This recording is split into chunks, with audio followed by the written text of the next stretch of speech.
Welcome back. Today we are going to focus on JavaScript operators, which are the core building blocks for performing calculations and logic in JavaScript. We start with arithmetic operators. These are used to perform calculations in JavaScript. Let us say we have two variables. If we log the value a plus b, we are getting 6. That is the addition. We can change this one to subtraction, should give us 2. Can change it to multiplication, we are using asterisk, it should give us 8. We change to division, we are using the /, it's giving us 2. And then we can use the modulus to check the remainder is 0. Since 4 divided by 2, there is no remainder. If you change the value of 8 to 5, it should give us a modulus of 1 and so forth. And then we can check for the exponentiation. We are using double asterisk. The 7 raised to the power of 2, it is 49. And then if you want to increase number by 1, use the double plus sign. Z equals to 4, and you want to increment by 1, you will say z, and then use the double plus sign. We now log the value of z, it should be 5, and then if you want to decrease the value of z by 1, it's use the double minus sign. You now console log the value of z, it should be 4, yeah, because it is 5 minus 1. And then we proceed to assignment operators. These are used to assign values to different variables. So let's use,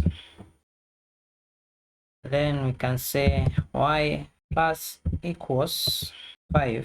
What we are saying here is that the new value of y equals to the initial value plus 5. So if we log the value of y now, because we have to comment this one out, it should be 9. If we comment this one then and comment the second one, it should give us 9. Since these are the same things, only that this is the shorthand of writing this long equation, and the same is used for decreasing. So for decreasing, we'll just change this one to minus. You're getting -1 because it is 4 minus 5, and then the same for all the other operators. Like for the multiplication, it is 20. For the division, 0.8. Let us use a larger number, let's say 10. It should give us 2. And that is it for the assignment operators. And then we proceed to the comparison operators. These are used to compare values and then return a true or false. Let us log 10 is greater than 5, it should give us a true. If we change the sign to less than, it should give us a false. Then we change this number to a string 10, then we use double equal sign. This is called a rows operator, is comparing only the value. So number 10 equals to string 10. That's why we are getting true. But if we change it to 3 equal signs, this is referred to as a strict operator. It is comparing both the type of data and the value. The value of number 10 equals to the value of string 10, but number 10 is not the same as string 10. So these are different data types, and that is why we're getting a false. And then we have another comparison operator, and that is the use of exclamation mark before an equal sign. And this is used to reverse. It is the logical note.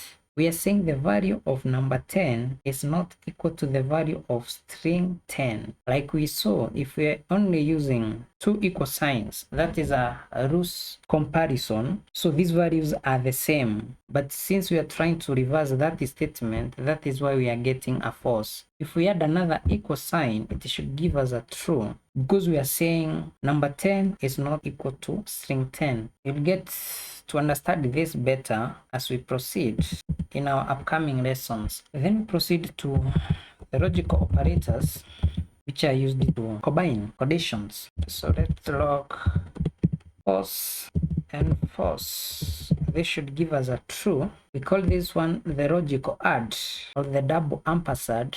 All we are saying is that the condition on the left side and that on the left side must be the same. So false side false, we are getting a true. If we change this one to true, it should give us a false. If we change this one to true again, it should give us a true, since the condition on the left and that on the right are the same. Then we have another logical operator, and that is the use of the pipe. What we are saying is that only one condition on either side of this sign should be met, and that is why we are getting a true. So if we change this one to true, it should give us a true again. If we change this one to false, it should give us a true. You'll be able to understand more as we work on practical examples.